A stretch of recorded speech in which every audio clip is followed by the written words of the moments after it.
Bonjour et bienvenue dans ce nouveau tutoriel de la série sur le web design. Aujourd'hui, on va parler de Skeleton. Les skeletons, ce sont ces animations que vous avez peut-être déjà vues sur Facebook ou autre, et qui permettent d'afficher l'ossature, le squelette d'un composant, pendant que les données sont chargées. Alors tout de suite, on va voir un exemple. On est dans le navigateur, et lorsque l'on clique sur le bouton Refresh, on obtient ce genre d'animation. Et c'est ce que l'on va faire ensemble aujourd'hui. Alors, sans plus attendre, on va se rendre dans VS Code, et on va repartir de la même structure de base que l'on avait créée dans la première vidéo de la série. On a une structure de base pour le fichier HTML, un fichier JavaScript vierge, et également un reset pour le CSS. Donc si vous avez besoin de savoir comment on obtient cette structure de base, n'hésitez pas à aller voir la première vidéo de la série. Pour ce tutoriel, on va également utiliser cette image que je mettrai également dans le dépôt GitHub de Weboscopy. Alors on va commencer par le HTML et pour l'instant on va d'abord essayer de créer la carte finale avec l'image et le texte et ensuite on s'occupera de l'animation avec le skeleton. Donc on crée notre carte, il va s'agir d'une div, on lui rajoute une classe card et notre carte elle est composée de deux parties, hein. On a une partie en haut avec l'image et ensuite une partie en bas avec le texte et la description. Donc on commence par la partie du haut, on crée une autre div avec une classe top. Et ici, on va rajouter également une classe skeleton que l'on va utiliser tout à l'heure pour afficher les bandes. Ici, on va venir chercher notre image et on la récupère ici au niveau de la source. Voilà pour la partie du haut. Ensuite, on va créer la deuxième partie avec une classe bottom. Et ici, on va rajouter d'abord un titre, h3.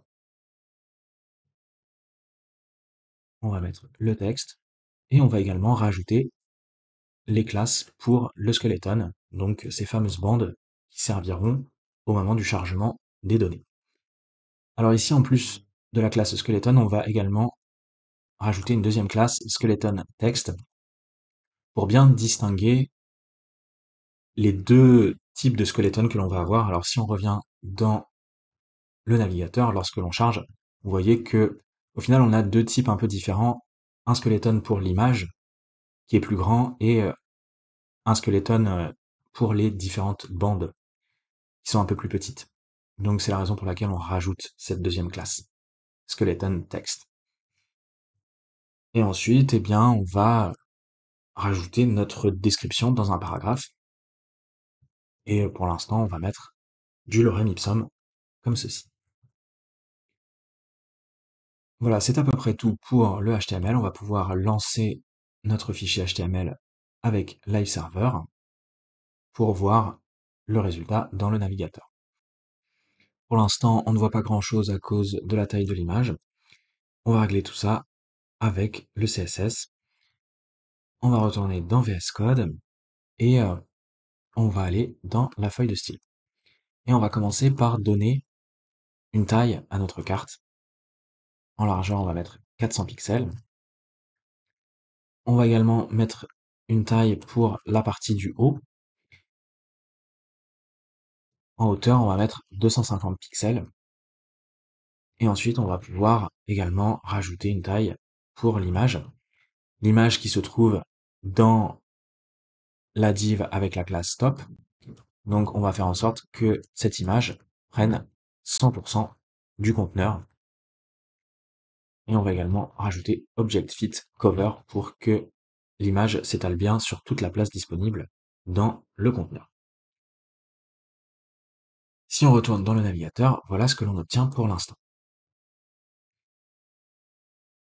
On va pouvoir styliser le body. On va se mettre juste au-dessus. Comme d'habitude, on va faire en sorte que le body s'étende au minimum sur toute la hauteur de la page, donc 100% du viewport height. On va changer la couleur d'arrière-plan, on va mettre medium purple. On va changer la famille de police. Et on va venir centrer notre carte au milieu de la page. Donc on va mettre un display flex et on va venir centrer verticalement et horizontalement. Si on revient dans le navigateur, voilà ce que l'on obtient. Alors maintenant, on peut s'occuper de la carte.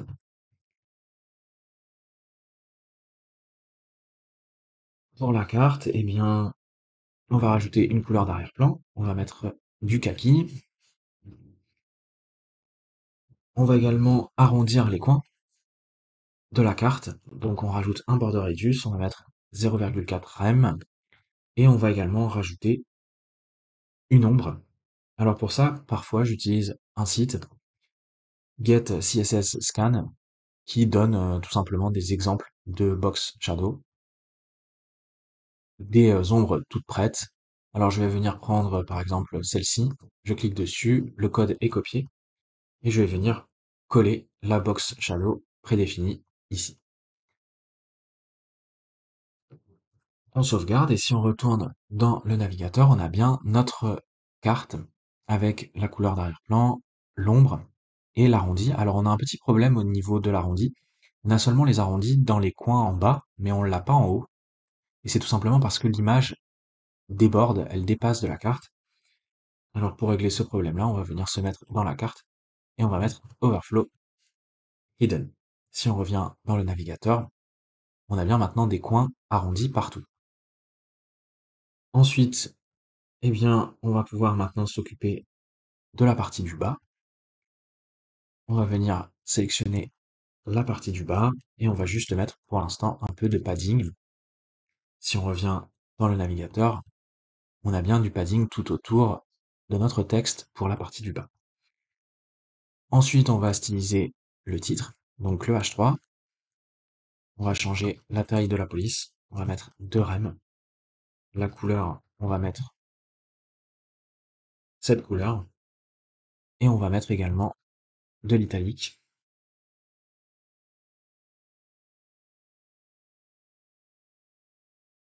Au niveau du style, et on va rajouter des marges. On va mettre un rem partout, en haut, en bas, à gauche et à droite. Si on revient dans le navigateur, voilà ce que l'on obtient pour le titre. Alors maintenant, il ne reste plus qu'à faire le paragraphe. On va se mettre juste en dessous. Et pour le paragraphe, eh bien, à nouveau, on va mettre une marge de 1 rem partout. Et on va juste changer l'interligne. On va mettre 1,6 rem pour laisser un peu d'espace entre les lignes. Et si on revient dans le navigateur, voilà à quoi ressemble notre carte définitive lorsque les données seront chargées. Alors maintenant, on va pouvoir s'occuper du skeleton. On va revenir dans VS Code et on va aller se rendre dans le fichier HTML et on va venir se débarrasser de toutes les données définitives puisque pour l'instant, on va vouloir afficher uniquement les bandes. Et ensuite, on viendra avec JavaScript rajouter les données une fois qu'ils seront chargés. Donc on va se débarrasser de l'image, et à la place, pour l'instant, on va juste mettre un espace insécable, donc non-breaking space. Ensuite, en dessous, on a notre div bottom avec le titre. On a déjà les deux classes pour le titre, donc une classe générale skeleton, que l'on va également utiliser pour l'image, et une classe un peu plus spécifique pour le texte. Donc on va mettre un maximum de propriétés dans cette classe commune skeleton pour l'image et le texte, et on va venir spécifier quelques propriétés juste pour le texte avec cette deuxième classe. Ici pour l'instant on va se débarrasser du texte, et à l'intérieur du paragraphe, eh bien à nouveau on va mettre un espace insécable, et ensuite eh bien il va falloir créer plusieurs bandes. Alors si on revient dans l'application terminée, et que l'on appuie sur le bouton refresh, on a 4 bandes en tout, une bande pour le titre et 3 bandes pour la description. Alors si on revient dans VS Code, la première bande pour le titre, on l'a déjà, et elle va s'appliquer avec ces deux classes sur le H3. Maintenant, pour les 3 autres bandes de la description, eh bien, il va falloir créer des spans, et à nouveau, on va rajouter nos deux classes, skeleton, la classe générale, et skeleton text, qui va contenir uniquement des propriétés ajustées pour les textes. Et à l'intérieur du span, eh bien, à nouveau, un espace insécable. Et comme il nous faut 3 bandes, eh bien, on va venir copier ce span comme ceci. Alors, si on retourne dans le navigateur, pour l'instant, on n'a rien, puisqu'on n'a pas encore stylisé nos classes skeleton et skeleton text. Donc, on va revenir dans le CSS, et on va commencer par la classe générale skeleton, celle qui va s'appliquer notamment sur l'image, et ensuite on va la décliner avec la deuxième classe skeleton text pour rajouter quelques propriétés spécifiques pour les textes. Alors ici, on va créer un dégradé. Donc si on revient dans l'application terminée, l'idée c'est de créer une sorte de pulsation, un effet de phasage comme ça. Et pour ça, eh bien, on va juste utiliser un dégradé avec deux couleurs simplement. Donc on crée notre propriété ici, background image, et on va utiliser un dégradé qui va aller vers la droite. On va commencer avec une première couleur grise à 0%. Ensuite, on va venir rajouter une deuxième couleur grise qui sera donc notre effet de pulsation. On va la mettre à 20%. Et ensuite, eh bien derrière, on va revenir avec la couleur grise principale jusqu'à 100%. Si on sauvegarde et que l'on va dans l'application, eh bien, on a effectivement notre dégradé. Donc, on commence avec un premier niveau de gris. Ensuite, à 20%, on a un niveau de gris un peu différent qui va créer la pulsation. Et ensuite, on revient sur le niveau de gris principal que l'on avait juste en premier lieu. Alors, on pourrait essayer de décaler un peu tout ça et de grandir l'effet. Ça fonctionnerait comme ceci, mais pour obtenir un peu un autre résultat, eh bien, on pourrait zoomer un peu dans l'arrière-plan. Donc, on va mettre par exemple 200%. Et si on revient, on voit que tout a été agrandi et ça va peut-être donner un meilleur effet. Alors maintenant, il ne reste plus qu'à rajouter l'animation en tant que telle. Donc, on rajoute l'animation, on va l'appeler skeleton. Au niveau de la durée, on va mettre 1,2 secondes. La fonction, ça va être linéaire. On va rajouter deux propriétés. La propriété alternée qui va nous permettre d'aller jusqu'à la fin de l'animation et ensuite, à partir de la fin, de revenir vers le début de l'animation. Et on va également rajouter la propriété infinite qui va nous permettre de boucler de manière infinie sur l'animation. En dessous, on va créer l'animation. Pour l'identifiant, eh bien, on reprend bien notre identifiant, skeleton, celui-ci. Et l'idée, ça va être tout simplement de jouer sur la position de l'arrière-plan. On va commencer à 0%. Et on va venir décaler la position de l'arrière-plan pour créer cet effet de phasage. Au niveau de la position, on va commencer à 50%. On va mettre 0 verticalement et arriver à 100%.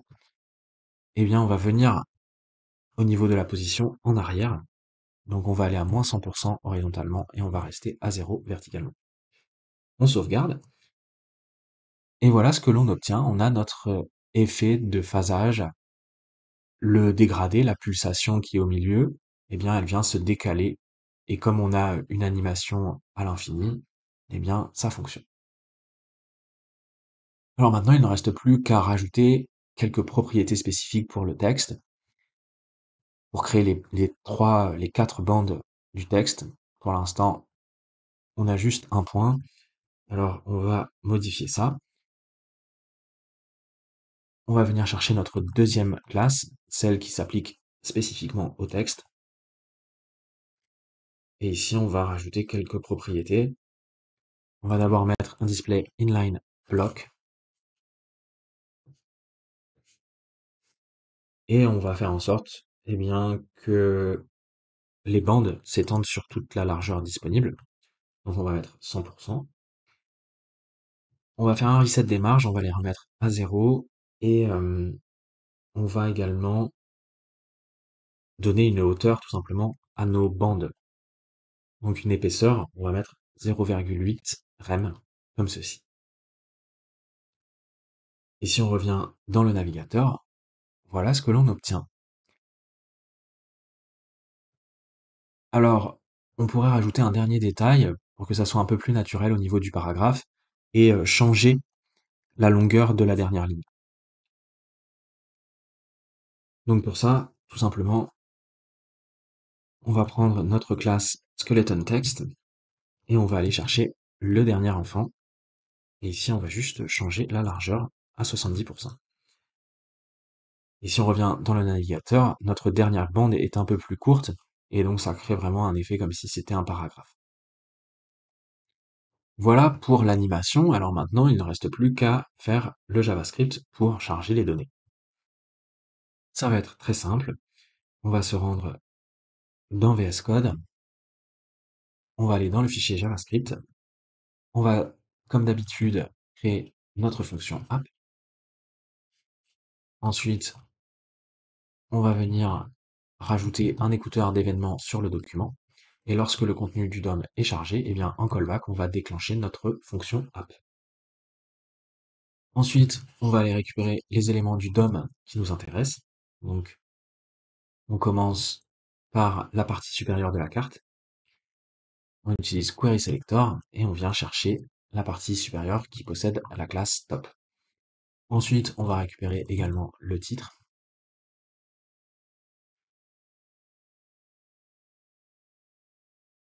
Donc, le h3. On va récupérer également la description. Il s'agit du paragraphe. Et on va également récupérer tous les éléments qui possèdent des classes skeleton.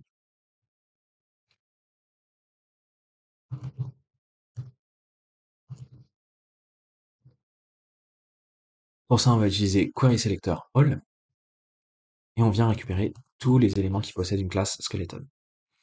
Et par acquis de conscience, on va également récupérer tous les éléments qui possèdent la classe skeleton_text.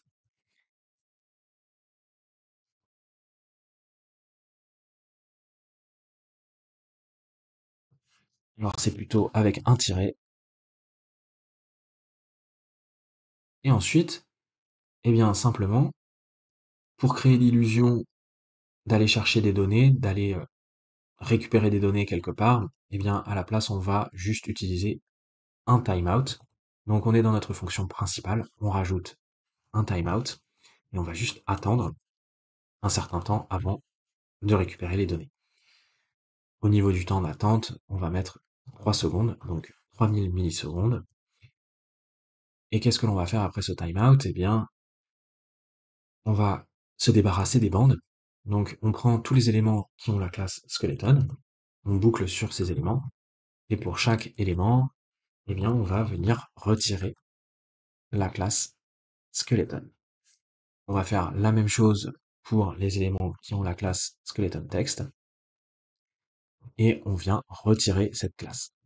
Et comme ça, eh bien, on va tout simplement se débarrasser des bandes à la fin du timeout. Et à la place des bandes, eh bien, on va juste rajouter le contenu. Donc, pour la description, ou plutôt on va commencer par la partie supérieure de la carte. Ici, on va rajouter du HTML et on va venir insérer notre image. On crée notre balise image. Au niveau de la source, on vient chercher le fichier JPEG. Et au niveau du texte alternatif, je vais venir récupérer le copyright de cette image que j'ai dû trouver sur Unsplash, comme ceci. Et maintenant, on va faire la même chose pour le titre. Alors pour le titre, on va juste rajouter du texte. Et on va mettre notre titre. Alors bien évidemment, dans un exemple véritable, il faudrait aller récupérer ces données, par exemple, sur une API. Et il nous reste la description. Et au niveau du texte, je vais venir copier-coller le lorem ipsum.